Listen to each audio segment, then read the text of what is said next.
Hi friends, Krista here. Thanks for stopping by Books and Jams. I am so excited today to share with you a bunch of recommendations, a whole ton of recommendations for each of the 5 prompts for Middle Grade March. If you're not yet familiar with Middle Grade March, please go check out the announcement video that I posted last Tuesday, as well as Katie from Life Between Words and Amanda from The Curly Reader, who are hosting this month-long readathon along with me. Our announcement videos will be linked down below. The main idea of the readathon, again, is just to enjoy a middle grade book. If you read even one, you're in. You've done it. You participated. Congratulations. But many of you have been doing Middle Grade March for a while, and many of you enjoy a challenge, and it is a whole month. So we have given you 5 different prompts, and I have chosen a handful of books for each of the 5 prompts, and I have a big stack of recommendations for the last prompt, which we'll get to in a little bit. So I'm just gonna jump right in. I don't remember the order that we talked about in the announcement video, so these might be in a different order, but you'll get the gist of it. So for books with a silhouette on the cover, and I should say, I have read all of the books that I'm gonna be talking about today, even the books for the prompt about the decades. I've read all of them and enjoyed all of them. And none of the books I'm talking about today were included last week in my middle grade historical fiction recommendations. And I did my best to avoid Newbery winners since I talk about those all the time. So these are all just more middle grade. I just wanted to get more middle grade in front of you, more ideas, all of that. So the first prompt that I'm going to talk about is a book with a silhouette on the cover. I feel like this is a super easy prompt. So many of the books I'm going to show you today actually have silhouettes on the cover, but I'm going to just talk about 3 of them. The first one is Pages & Co. by Anna James. Tilly in the book Wanderers, I think, is the actual name of this first one. This is a series now, and I believe there are 3 or 4 out in the series. I've actually only read this first one so far, but I'm very interested in reading more in this series. So this is a story of a young girl, Tilly, who learns that she has this ability, which her grandparents also have, family. That's a prompt. We'll get to that later, but she learns that her grandparents also have this ability to enter into stories, some of her favorite stories. Some of her favorite characters are Anne of Green Gables and Alice from Alice in Wonderland, and she actually is able to communicate with them and talk with them and hop into their story, and they can come out of their stories as well. And so there's this whole mystery that gets involved. This is a gorgeous book. The printed hardcover is really pretty as well, but clearly there is a big silhouette on the cover. And I cannot talk so much about each book or we will be here all day. I do get slightly excited about middle grade, so I'm sorry if I talk too much. Another one that I really love that I read last year during Middle Grade March is Song for a Whale by Lynn Kelly. Here is the silhouette, the girl standing on this little bridge. This is the story of a deaf girl who is just really struggling at school. We really learn about her relationship with her parents, again, family. She and her grandmother take a trip, journey, travel, adventure.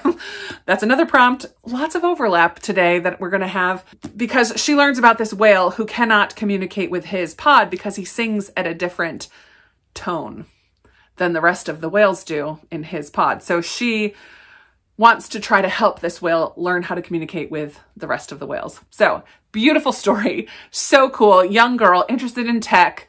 The way that she figures out how to help this whale communicate was so cool. Fantastic silhouette on the cover. The third one is also a combination because this is Inside Out and Back Again by Tana Lai. This is a story of a Vietnamese family who moves as immigrants to the United States and what that experience is like for this young girl. It's written in verse. It's a very quick read, very interesting to just learn about a different culture and what it's like to come to the United States as an immigrant. And so good.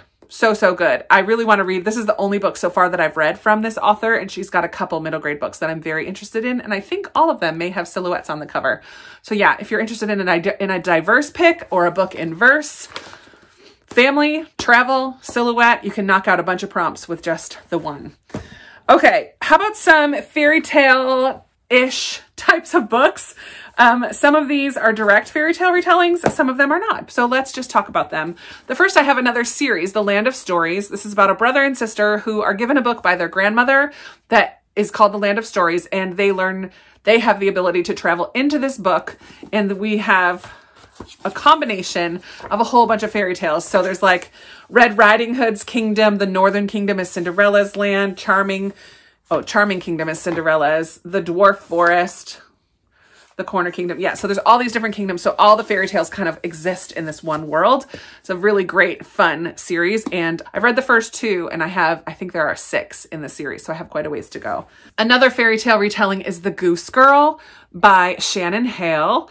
And I think The Goose Girl is the name of the actual fairy tale that this retells. I'm not sure, but this is the first in a series of 4 books called the Books of Bayern. And I think all of them could technically count because they all have fairy tale vibes, although I believe this first one is the only one that's a direct fairy tale retelling. But these are super sweet. Story about a young girl who has the ability to communicate with animals.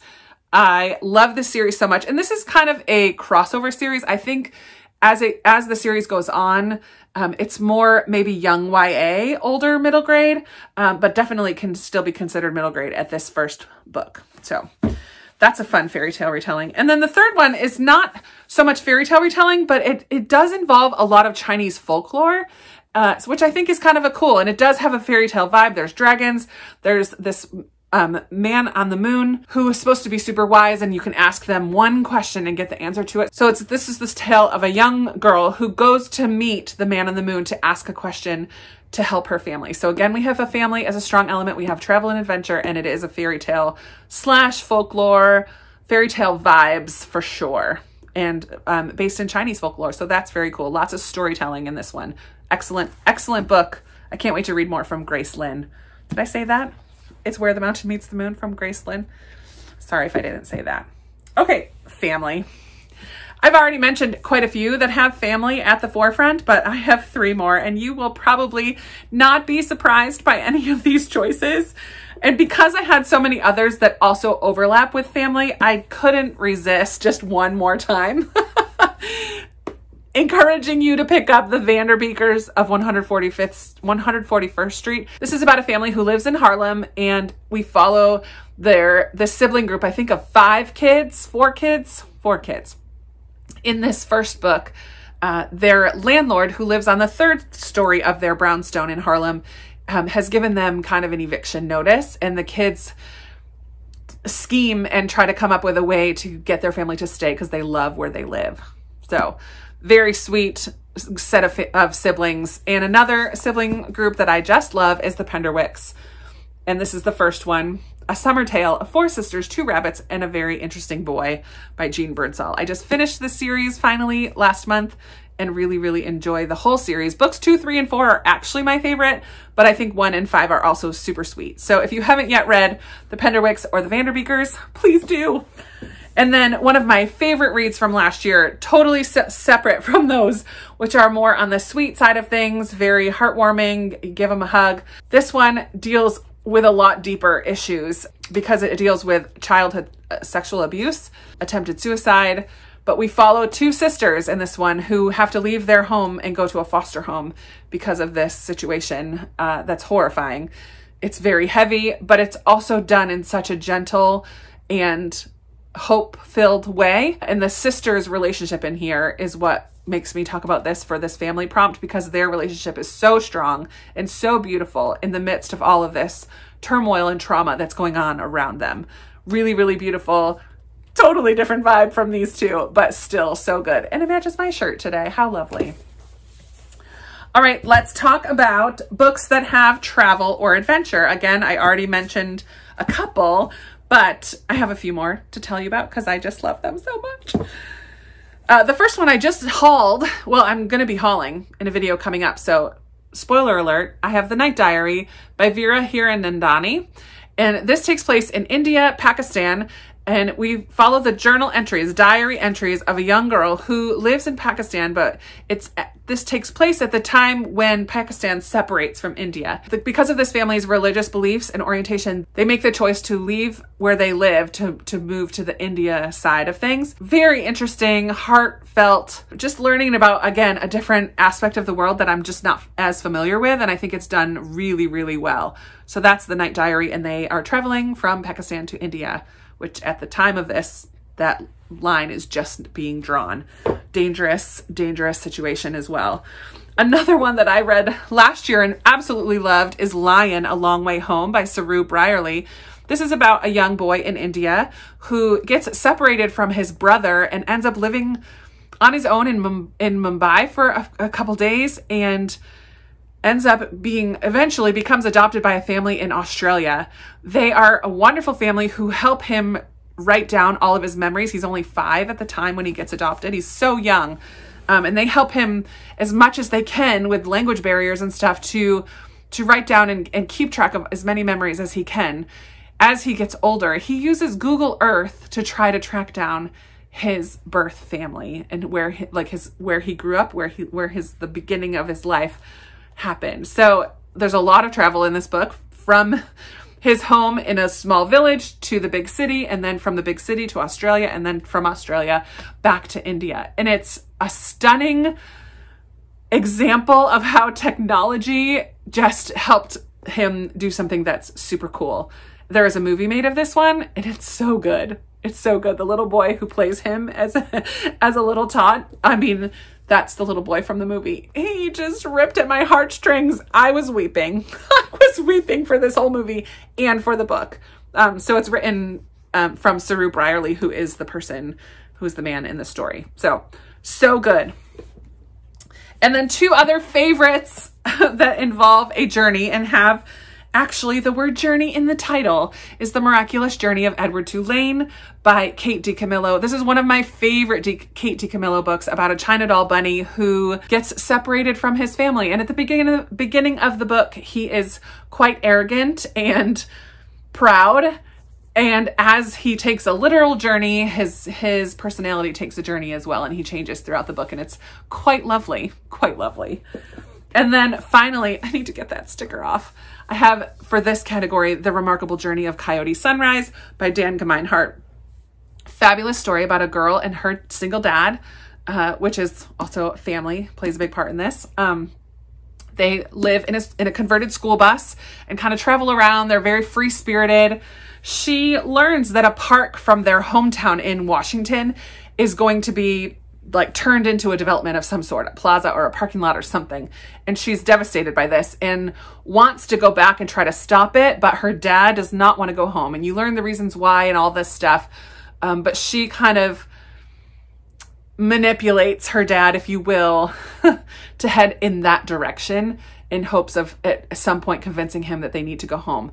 Along the way, they pick up some other stragglers. It's a little bit of a found family element as well. It's such a good story, and have tissues ready because this one will have you crying as well. And if that's not enough, we're going to jump now into the last prompt, which is read a book from the decade you were born. And I found some fantastic books. I had so much fun going through my shelves. All of these, obviously, I'm not talking about books that I've read from the library. All of these are ones that I own and have read and have really enjoyed. So we're going all the way back to the 1940s. In case there's any wonderful people born in the 1940s, I found 2 on my shelves.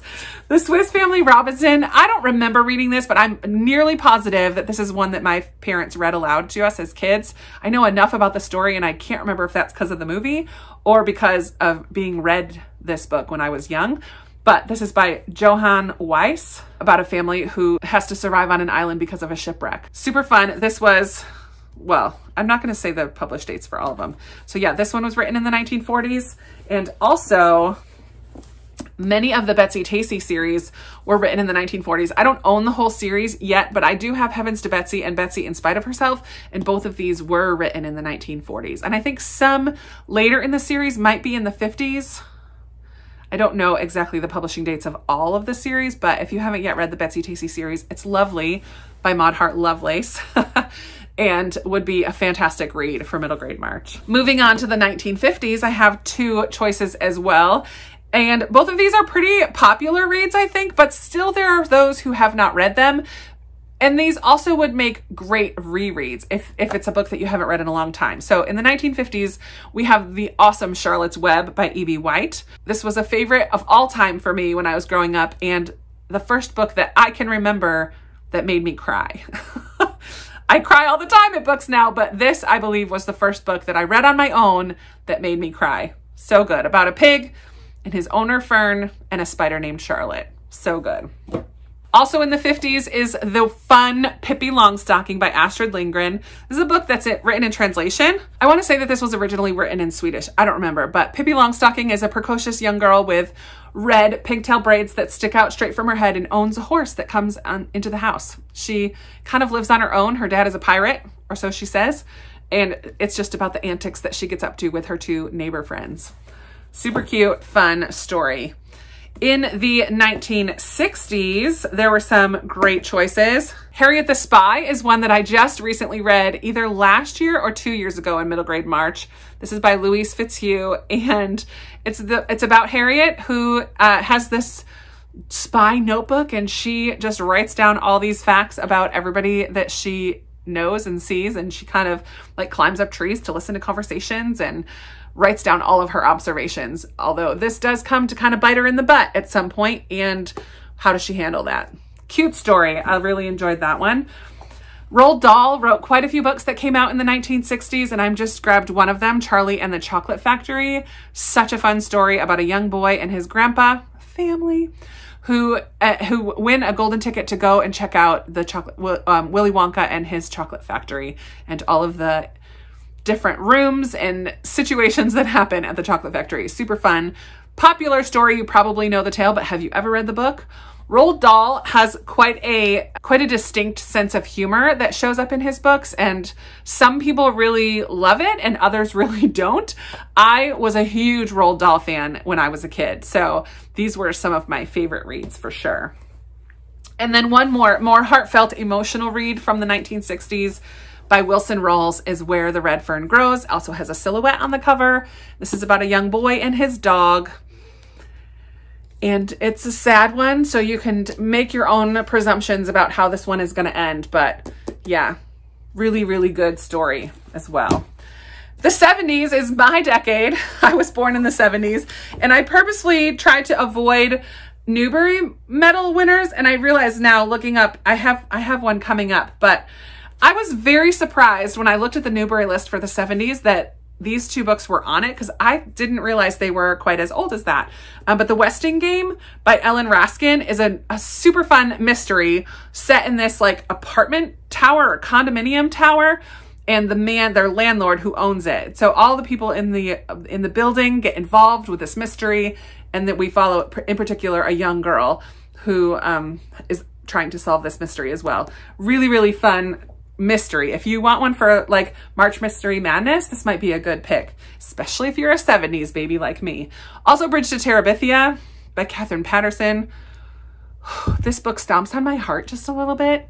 It's so beautiful and heartbreaking. And I learned that Katherine Patterson wrote this for her son, who went through a situation similar to this book. And we follow a young boy and his neighbor girl who are best buds, and they travel into the woods outside of near their homes, and they create this world called Terabithia. Yeah, and then it's heartbreaking as well. But yeah, I didn't realize that was written in the 70s. More books written in the 70s. The super fun Best Christmas Pageant Ever, which is kind of a Christmas book, but if you haven't read this book by Barbara Robinson, I would recommend it because it's just so fun. About this family of kids. What is their last name? The Herdmans, of course. It's like super duper short. The Herdmans get involved with the church nativity play and cause all kinds of ruckus, bust open people's ideas of how things should happen and should look.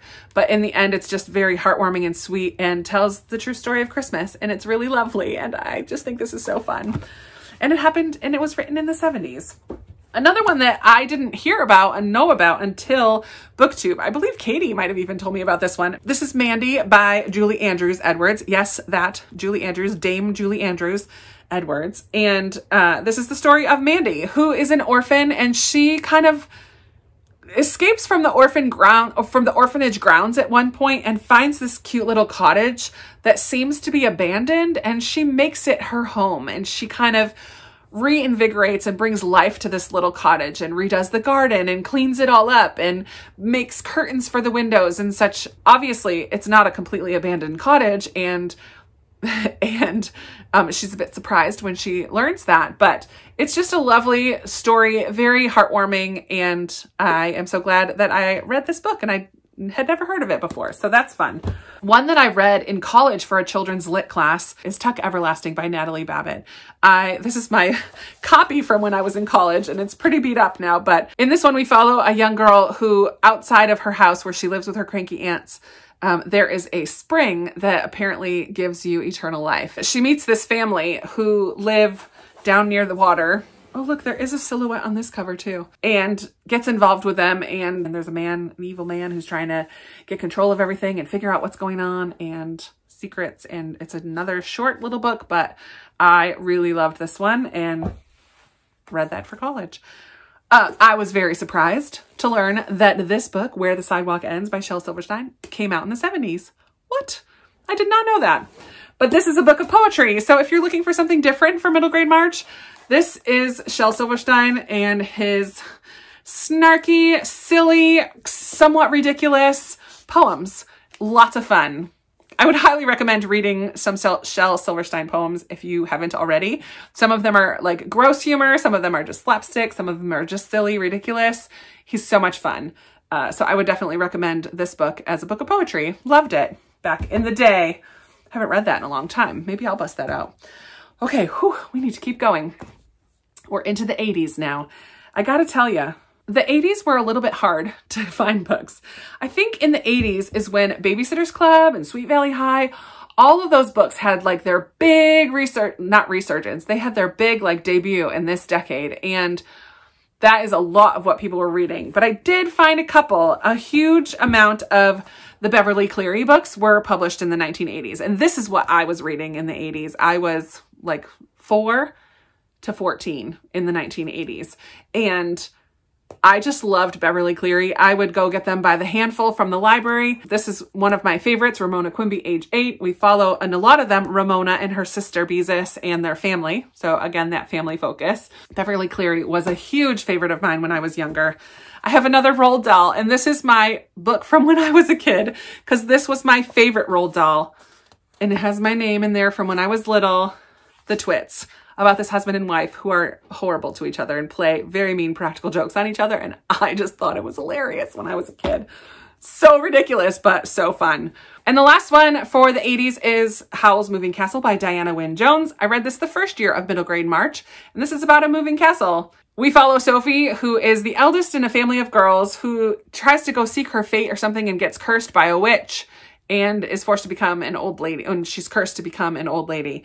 She gets involved with this castle, and the castle moves around, and there's drama, and it's a really fun story. And it came out in the 1980s. So if you haven't read that one yet, I would recommend it. The 90s. The 90s were a fun era of children's literature. We really started some fabulous series in the 90s, both Harry Potter and the Sorcerer's Stone. The first book of Harry Potter came out in the 90s by J.K. Rowling, and the first in the series of The Unfortunate Events. I'm not sure if a couple of them, but these came out in the 90s. So these are great series. If you haven't read them or if you want to go back and reread them, I would definitely recommend that. And then I realized Howls is actually a Newbery winner, and I was trying not to include Newbery winners, but this is a great one for a journey or adventure as well. We follow Stanley Yelnats, who is sent to this kind of boys' discipline camp for the summer where they have to dig holes in this huge empty field, and then they journey to the mountain. Like, there's a lot that I don't remember about this book, but I remember just really loving it, and especially middle grade boys really connect with this one. But I remember loving it as well. So Howls by Louis Sachar. Not sure how to say his last name. And then another 90s book that I really loved is Ella Enchanted. This is so different from the movie. I enjoy the movie and I enjoy the book. The book is definitely better, but they're very different from each other. And this is by Gail Carson Levine. It's kind of a Cinderella retelling. So you get that prompt as well if you're a 90s kiddo and you want to read Ella Enchanted. All right, last set of books I'm going to talk about are for the 2000s. Young people, we love you on this channel. I don't know that there are any of you here, but I have some books that came out in the 2000s that are, I guess some of them might be a little popular, and two of them might be a little bit popular, and two of them maybe flew under the radar. But I think the dystopian era came out like late 90s, is like Hunger Games, and then all of those dystopian novels are also like 2000s, and City of Ember kind of goes right along in that trend in books. And this is by Jean Duprow. And City of Ember is a dystopian novel where these people all have to live underground because some kind of apocalypse happened on Earth. So it feels like a little steampunky, but it's all underground. Very cool story. I really, really enjoyed that one. Another one that I had never heard of until BookTube is City of Masks by Stravaganza. This is the first in a series by Mary Hoffman. And this involves some time travel, and it takes place in Venice, Italy. And there's a lot of mystery and a little bit of a love story. I really enjoyed this one. I just have not yet continued on with the series, but this was really good. Also in the 2000s, a more popular book was Stargirl by Jerry Spinelli. And I think this is another one that kind of toes the line between middle grade and young adult. But in this one, I think they're middle schoolers. They might be 9th graders, so that might be more YA side of things. But some middle grade lists say that it goes up to 14. So it's like on the edge, right? But in this school is this young girl, Stargirl, who is her own person, and she's super unique. She seems not to care what anyone else thinks about her. There's this boy, Leo. We also follow his kind of reaction to Stargirl and him realizing how he is very concerned about what other people think, but wanting to be a little bit more free. It's just really cool about owning who you are and accepting other people the way they are. Fabulous book. And then the last one I'm going to talk about is The Mysterious Benedict Society by Trenton Lee Stewart. This is the first in a series. So if you're looking for a great mystery middle grade series to get into, this is a lot of fun. These orphans and kind of outcast kids all get pulled together to take this test to become part of the Benedict Society. And they are tasked with solving a mystery. So this is the first one. So we see these kids in their own environment, and when they come together to take these tests and to figure out if they made it into the Benedict Society. So the whole testing aspect of things was really fun. And then as they get to go undercover on their first mission. So this was a lot of fun. I definitely would love to read more from this series. It's not a high priority for series for me, but I definitely am interested in reading more of these books because I think this was a really fun one. Did you get some recommendations? I don't know where you were if you didn't get any, because I talked about a lot of different kinds of books today. I would love to hear from you if you added any of these to your TBR. Did you think of any other ones that would fit any of the prompts? Let's chat about it in the comments below. The comments can be another source of recommendations for people. For any of the 5 prompts, let me know. I would love to chat about these books or anything else or anything middle grade or anything. You guys know I love talking with you down in the comments. Be sure to give this video a big thumbs up if you liked it. Subscribe if you haven't already. Check out the description box for all kinds of information of how to connect with me and about these books and about middle grade March and all that jazz. And I will be talking to you in another video very soon. Bye.